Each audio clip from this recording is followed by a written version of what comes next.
ஆமேன், அல்லேலூயா. உங்கள் யாவருக்கும் என்னுடைய அன்பின் வாழ்த்துக்கள். ஆண்டவர் சொல்கிறாங்க, இகழ்வோரை அவர் இகழ்கிறார், தாழ்மை உள்ளவர்களுக்கு அவர் கிருபை அளிக்கிறார். தாழ்மை உள்ளவர்களுக்கு தான் ஆண்டவர் கிருபை அளிக்கிறார்.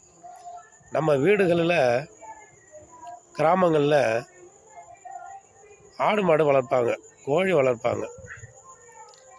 இப்போ ஒரு மாடு வளர்க்குறோன்னா அந்த மாடு எல்லாரையும் ஓடி ஓடி முட்டுற மாடாக இருந்துச்சுன்னா அந்த மாட்டை வீட்டில் வச்சுக்க மாட்டாங்க.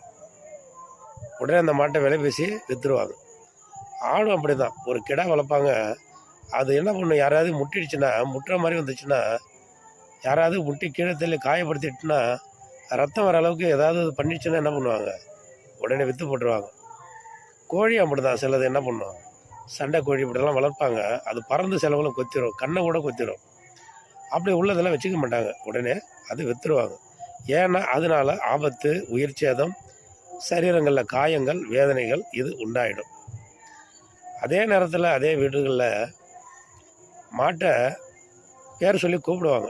அது பக்கத்தில் வந்து நிற்கும், தாழ்மையோடு இருக்கும். அந்த மாடு, பசு மாடு வளர்ப்பாங்க, தாழ்மையோடு இருக்கும். அந்த பேச்சுக்கு கீழ்ப்படுகிற மாடுகளும் உண்டு, கோழிகளும் உண்டு, ஆடுகளும் உண்டு. பேர் சொல்லி கூட்டின்னு வச்சுக்கோங்க, உங்கள் குரலை கேட்டாலே போதும், ஓடி வந்து உங்கள் பக்கத்தில் நிற்கும். அவங்க தன் கைகளை மேலே வச்சு தட்டி கொடுத்து தடவை கொடுத்தவங்களும் அமைதியாக இருக்கும், சாந்தமாக இருக்கும், பொறுமையாக இருக்கும். அப்போ அந்த மாதிரி இருக்கிற மாடுகளை நீங்கள் அவ்வளோ சீக்கிரம் வித்துற மாட்டீங்க. அது இன்னும் கடைசி வேலை நம்ம வீட்டில் வச்சுக்கணும். அந்த மாட்டை விற்கவே கூடாது. எவ்வளோ கஷ்டம் வந்தாலும் உங்களுக்கு கடன் பாரங்களில் விற்றுணும், அதை கடனை கட்டணும்னு ஒரு சூழ்நிலை வந்தாலும் கூட அந்த மாடை விற்பதற்கு, அந்த ஆடை விற்பதற்கு உங்களுக்கு மனசே வராதுங்க. ரொம்ப தாழ்மையாக உங்களோட எல்லார்ட்டையும் அது பழகிடும். யார் கூப்பிட்டாலும் வரும், என்ன கொடுத்தாலும் என்ன பண்ணும், பிள்ளைகளை கொடுத்தா சாப்பிடும், ரொம்ப அமைதியாக இருக்கும், உங்களோட அது வாசம் பண்ணும், உங்கள் குரலை கேட்கும். அப்படி இருக்கிற மாடு, ஆடு இவைகளை நீங்கள் விற்க மனமே வராது. அப்படியாவது கொடுத்தாலும் விற்றுட்டு சிலவங்க அழுவாங்க. அந்த மாடை கொடுத்துட்டு கண்ணீர் அழுக. ஏன்னா அது சாந்தமாக இருந்தது, பொறுமையாக இருந்தது, எல்லாரோடையும் இது பழகிட்டு அதை அடித்தா கூட என்ன பண்ணும், அடுத்த நேரம் உங்கள்கிட்ட வந்து நிற்கும். அதுங்க சில நேரம் அடிச்சுட்டு காயப்படுத்திட்டா கூட வந்து உங்கள்கிட்டே தான் நிற்கும். அதை பற்றி உங்கள் மேலே எந்த ஒரு வருத்தத்தையும் காட்டாது.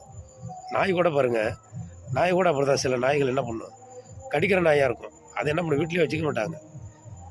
குலைக்கிற நாயாக இருக்கும், கடிக்கிற நாயாக இருக்கும். நாய் குலைக்கும், ஆனால் கடிக்கிற நாயை வச்சுக்க மாட்டாங்க. அதே அமைதியாக இருக்கும். தேவையில்லாத நம்ம வீட்டு எல்லைக்குள்ளே வருகிற திருடன் யாருன்னு கண்டுபிடிச்சி அவங்கள பார்த்து குலைக்கும், அவங்கள கடிக்கும். அதை தான் பாதுகாப்புக்காக வச்சுப்பாங்க. மற்ற சும்மா சாப்பிட்டுட்டு தூங்கிட்டு யாராவது வந்தால் எல்லாரையும் கடிக்கிற நாயை வச்சுக்க மாட்டாங்க. தூக்கி போட்டுருவாங்க, விரட்டி அடிச்சிடுவாங்க, இல்லைன்னா கொண்டுடுவாங்க. நாயை கொல்ல மாட்டாங்க, விரட்டி அடிச்சிடுவாங்க. அப்போ அதுபோல் தாழ்மை இருக்கணும்.